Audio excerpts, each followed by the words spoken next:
Christmas betrayal. Dad yells you are a burden. Leave exclamation mark until he realized I fund their entire life.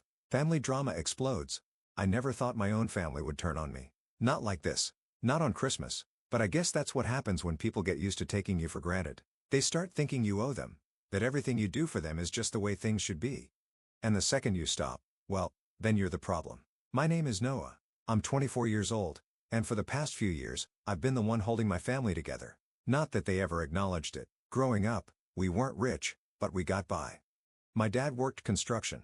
My mom did part-time bookkeeping. We weren't drowning in money, but we weren't starving either. At least, not at first. Things changed when my dad hurt his back on the job a few years ago. He stopped working, said he was waiting on disability checks that never seemed to come. My mom picked up more hours, but even then, it wasn't enough.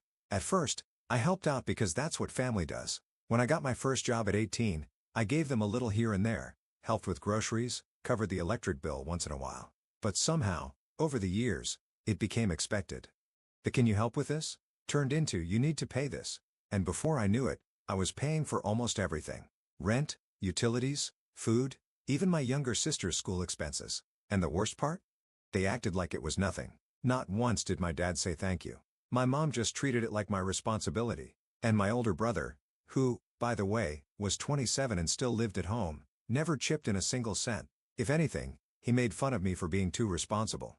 I kept telling myself it was temporary, that once my dad got his disability or my mom got a better job, things would go back to normal. But that day never came, and somewhere along the way, I stopped believing it would. Still, I didn't expect what happened on Christmas night. We were all gathered around the table. Me, my parents, my brother, and my 17-year-old sister Lily.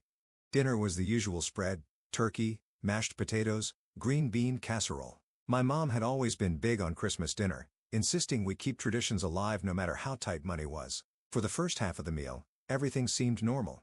My dad was drinking.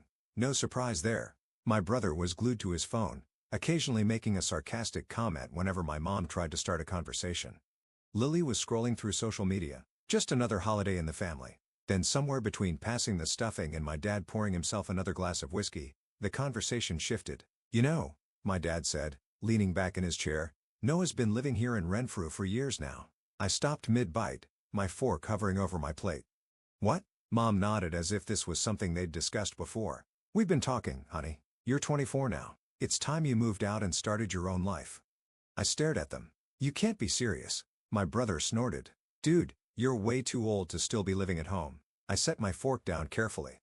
"I pay to live here." My dad waved a hand dismissively. "That's not the point. A man your age shouldn't be living with his parents." I laughed. A short, humorless sound. "I cover the rent, the electricity, the internet, groceries, half of Lily's school fees, and I'm the one freeloading." Mom sighed, shaking her head like I was being dramatic. "We're not saying you don't help, Noah. But it's time for you to be independent. Your father and I think it's for the best." "For who?" I asked, my voice sharp. She didn't answer, and that's when it really hit me. They hadn't even thought this through. They were so used to me paying for everything that it hadn't occurred to them what would happen when I left. For years, I had sacrificed for them. Put my own wants, my own future on hold so they could have a roof over their heads. And now, they were tossing me out like I was nothing. Like I was the problem. My stomach twisted, not with sadness, not even with anger, just disbelief. I exhaled slowly, forcing myself to stay calm. "All right," I said, "if that's what you want." Mom's expression softened like she thought I was finally seeing reason. "I know it's scary, sweetie, but this will be good for you. We can even help you look for a place." I almost laughed. Instead, I just nodded. "I'll start packing tomorrow." And for the first time that night, a flicker of uncertainty crossed her face. The next morning, I woke up early. Not because I wanted to, but because I barely slept.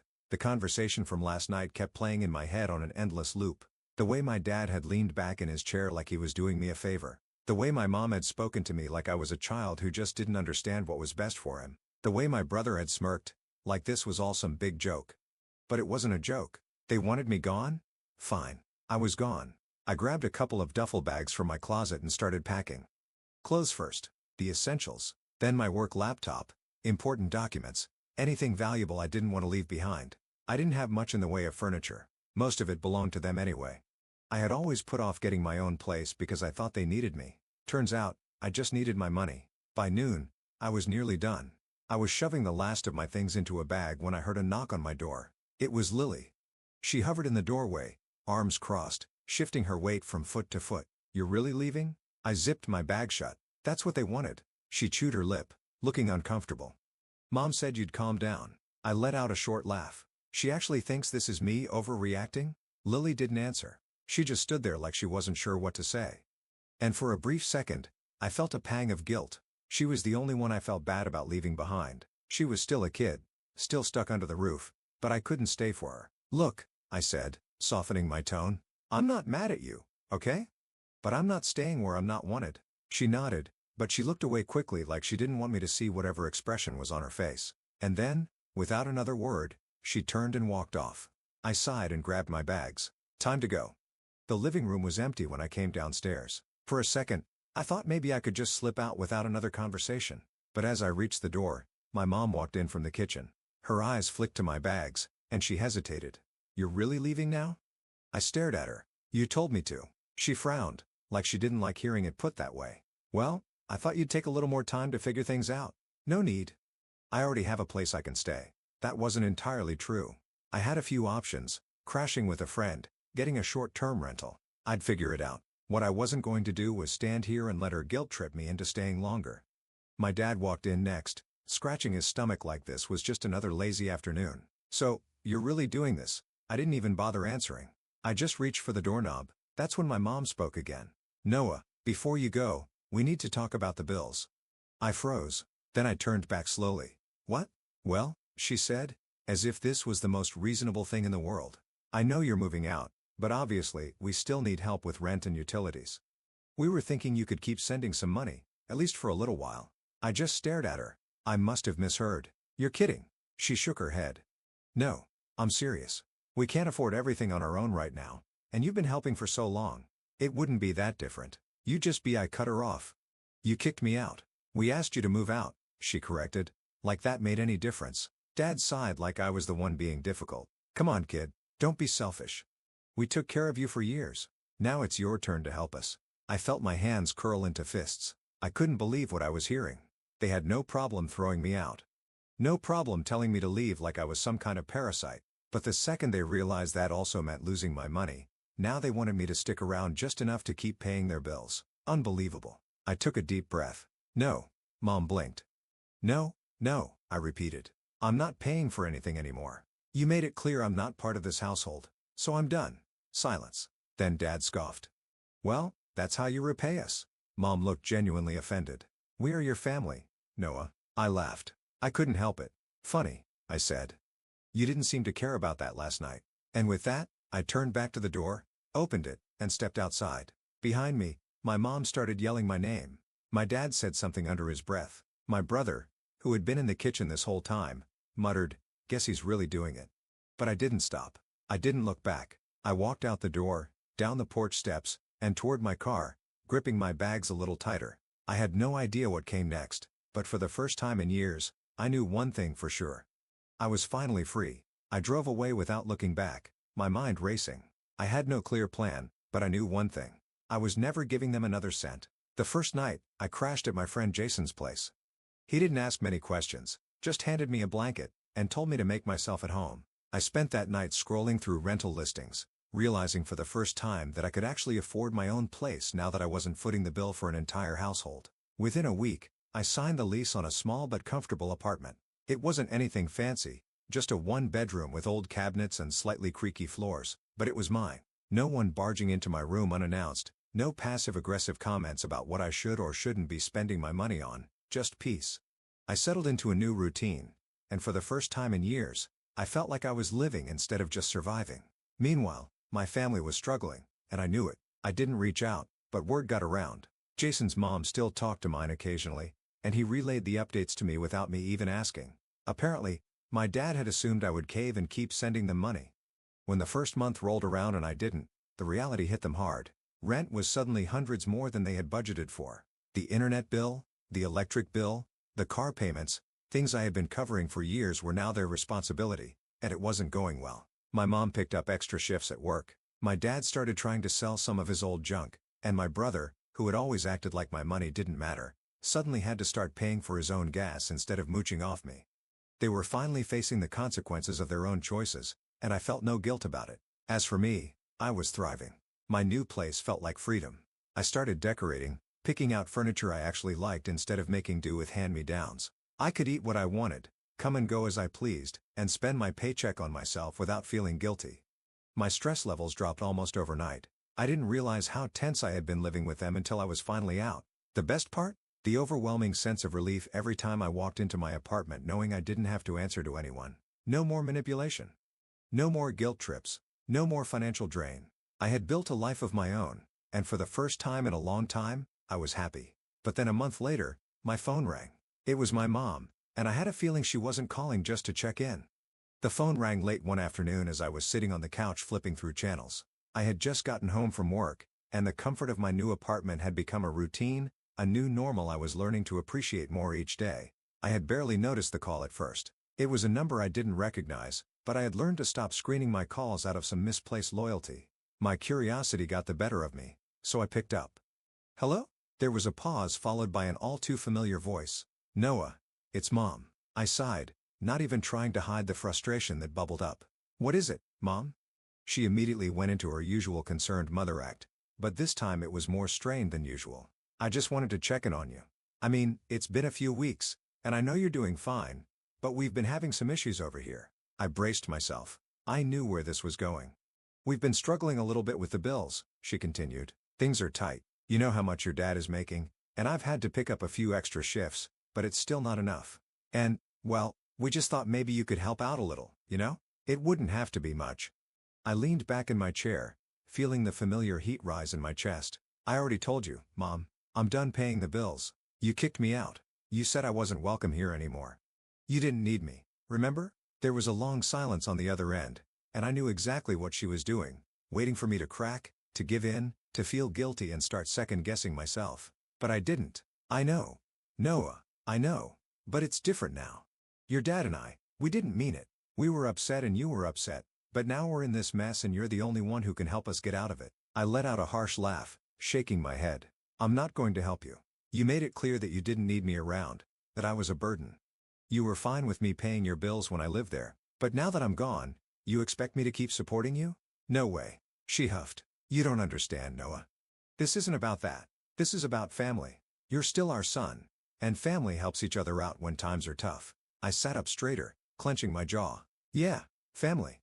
Funny how that concept only seems to apply when you need something from me. When I needed help, I was invisible. Don't try to use that excuse now." "Look, Noah," she said, her voice dropping into a pleading tone. "We've tried everything, but without your contribution, we're going to lose the house. You can't expect us to just figure this out without you. It's your fault too. You have to help." My heart raced, and the anger started to flood in. "My fault?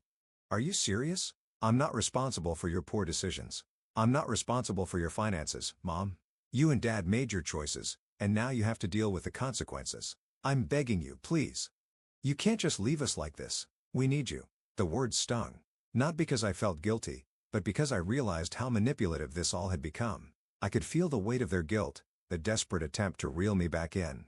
But I had drawn a line. They crossed it. There was no going back. I stayed silent for a moment. Then slowly, I spoke. "I can't help you. I won't. You wanted me gone, and now I'm gone. I'm sorry you're struggling, but that's not my problem." There was another long silence. I could hear the faint sound of her breathing, and then she hung up without saying another word. I sat there for a long time afterward, feeling a mixture of relief and guilt. I didn't want to feel guilty, but I couldn't help it. After everything that had happened, I knew I had made the right choice, but I still hated seeing them struggle. But I didn't give them any more of my time. I didn't call. I didn't go to visit, and I certainly didn't send any money. A few days later, I got a text from my dad. It was short. "Come home, Noah. We need to talk." I ignored it. That was when they started showing up. It was a Saturday when they showed up at my apartment. My mom and dad standing at my front door like they had every right to be there. My heart dropped when I saw them through the peephole. They hadn't called in advance, hadn't texted, or asked for a meeting. They just showed up. I opened the door slowly, trying to maintain composure. "What are you doing here?" I asked, trying to sound neutral, even though the anger was bubbling just beneath the surface. "We need to talk," my dad said, voice low and demanding. He was always the more stubborn one, the one who couldn't accept that things weren't going his way. "I told you. I don't want to talk to you. I stood firm in the doorway, blocking them from entering. You made it clear where I stand. I'm not going to keep bailing you out just because you didn't plan for the consequences of your actions. My mom, standing behind my dad, finally spoke up. Noah, this is ridiculous. We're family. You can't just leave us to fend for ourselves. And why not? I snapped. You didn't care about me when I was paying for everything. So why should I care about you now? Because you owe us. My dad's voice rose, more desperate now. We gave you everything. You didn't have to worry about bills. We let you live under our roof for all those years. And now you want to just walk away from all of it? You can't do that. You have to help us. You're not getting a penny from me. I stood my ground, not even moving an inch. They stood there, glaring at me for a long moment. The tension between us was palpable, a thick, suffocating wall of anger and hurt. And then my dad did something I hadn't expected. He stepped forward and pushed past me. Get out of the way, Noah. I didn't even try to stop him. The moment he crossed the threshold, I realized just how much he had assumed that he was still in control. He marched through my apartment like it was his own, looking around at everything with an air of entitlement.